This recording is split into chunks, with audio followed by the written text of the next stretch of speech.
This is the Master Working with Horses series. This is episode 2, and I'm Shelley Appleton.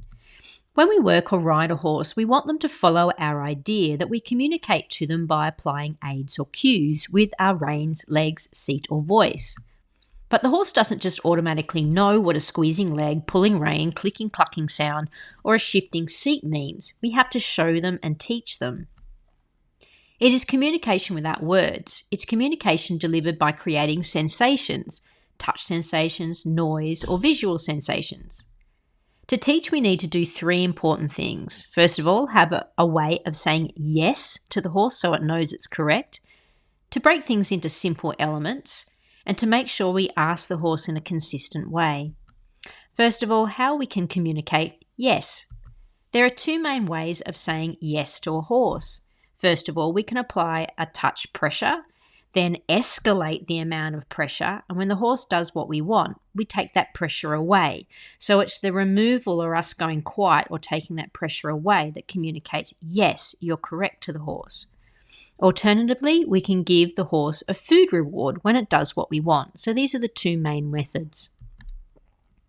If we connect a visual or verbal or a touch sensation to the method of saying yes, the horse can be set up to learn what behaviour we are communicating to them to actually do when we present that particular sign.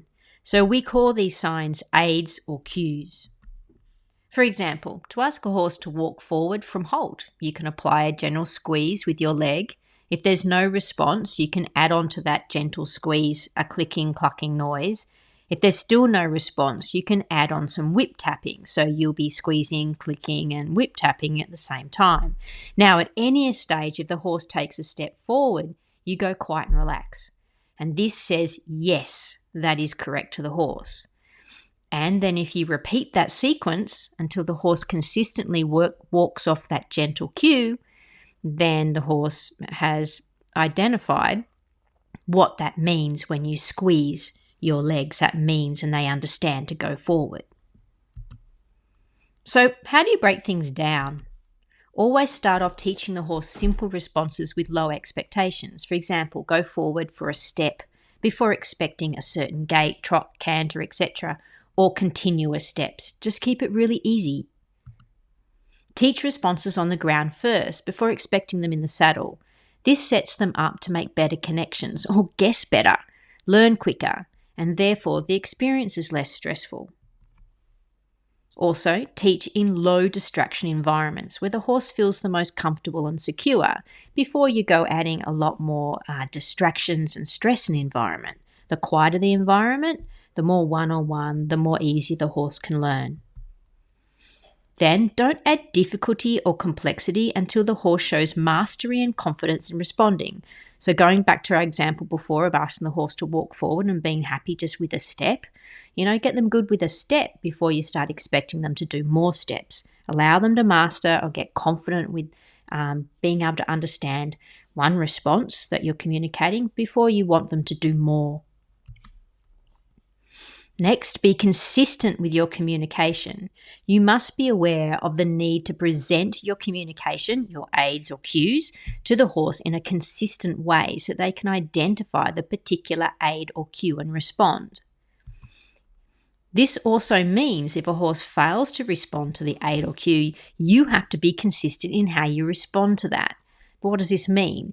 It means you have to go back to teaching mode. So if you put a leg on and squeeze with your leg for that horse to go forward and it doesn't move and it ignores it, you then have to flip back into teaching mode. In other words, you've got to escalate the pressure and then remove and go quiet to say yes to the horse when it responds correctly. By consistently doing this, the communication between you and the horse remains consistent, and the horse isn't having to endure any escalations of pressure, etc. Therefore, always take notice of how a horse responds when you ask it to do something. This goes back to episode 1 in this series. Issues occur if the horse is confused, uncomfortable, lacks confidence, or motivation to respond.